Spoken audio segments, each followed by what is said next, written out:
నమస్తే. నేను మీ కుప్ప పద్మిని. ఇన్నాళ్ళు మీ సపోర్ట్‌ని నాకందిస్తూ, మీ ప్రేమని నాకందిస్తున్న ప్రతి ఒక్కరికి కృతజ్ఞతలు. ఇప్పుడు చూడబోతున్న ఈ వీడియో కూడా ఖచ్చితంగా మీకు ఉపయోగపడుతుంది. లైక్, షేర్ అండ్ సబ్స్క్రైబ్ చేసి మీ ఇష్టాన్ని, అలాగే మీ సపోర్ట్‌ని నాకందించండి. అలాగే ఈ వీడియో పట్ల మీ అభిప్రాయాన్ని కామెంట్ సెక్షన్‌లో కామెంట్ చేసి నాకు తెలియజేయండి. నమస్తే. నమస్కారం. రేపటి విశిష్టతను ఒకసారి చూద్దాం. రేపు 19వ తారీఖు జూన్ నెల 2024వ సంవత్సరం బుధవారం.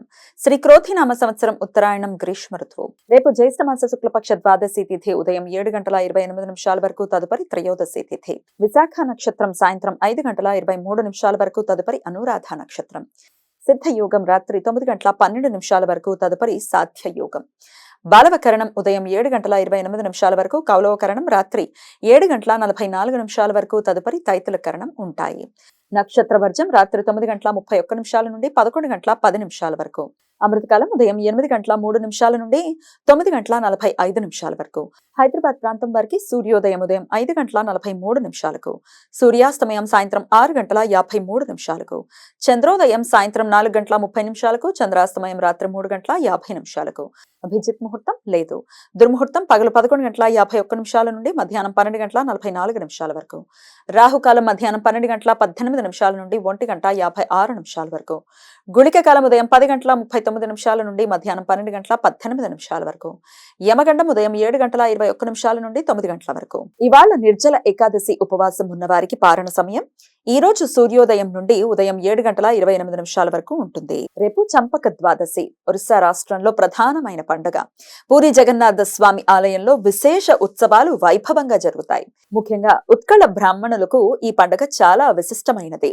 రేపు శ్రీ విద్యారణ్య స్వామి ఆరాధన. కృష్ణ యజుర్వేద సాంప్రదాయం ప్రకారం రేపు కూర్మ జయంతి. మరికొన్ని సాంప్రదాయాలలో కూర్మ జయంతి వైశాఖ పౌర్ణిమ రోజు జరుపుకుంటారు. క్షీరసాగర మథన సమయంలో అతి పెద్దది అయిన మందర పర్వతాన్ని మొయ్యటానికి విష్ణుమూర్తి తాబేలు రూపంలో 2వ అవతారం రేపు దాల్చాడు అని కొన్ని వేద శాఖల వివరణ. అన్ని విష్ణుమూర్తి ఆలయాల్లో ప్రత్యేక పూజలు కార్యక్రమాలు జరుగుతాయి. రేపు త్రయోదశి తిథి ప్రదోష కాలంలో ఉన్నందువలన రేపు సాయంత్రం త్రయోదశి ప్రదోష వ్రతం. కాబట్టి రేపటి సాయంత్రం ఇంట్లో దీపారాధన చేసి శివ ధ్యానం చేసి రుద్రాభిషేకం లేదా రుద్రం అంటే నమకం చమకం పారాయణం చేయటం లేదా వినటం చేసినట్లయితే కుటుంబ సమస్యలు తొలగిపోతాయని నమ్మకం. రేపు బుధవారం అనురాధ నక్షత్ర కలయిక ఉండటం వలన సర్వార్థ సిద్ధి యోగం, అమృత సిద్ధి యోగాలు సాయంత్రం 5:23 నుండి ఎల్లుండి సూర్యోదయం వరకు ఉంటాయి. ఈ సమయంలో నూతన వ్యాపార ప్రయత్నాలు చేయడానికి, కొత్త పనులు ప్రారంభించడానికి, వైద్యులను సంప్రదించడానికి, నూతన ఔషధాలు వాడటం మొదలు పెట్టడానికి అనుకూలం. ఈ సమాచారాన్ని మనకు అందించిన వారు మేడికొండూరు విశ్వనాథ్ ప్రసాద్ గారు. ఆయనకు కృతజ్ఞతల్ని తెలియజేస్తూ శివ స్మరణతో సమస్త సన్మంగళాని భవంతు. నమస్కారం.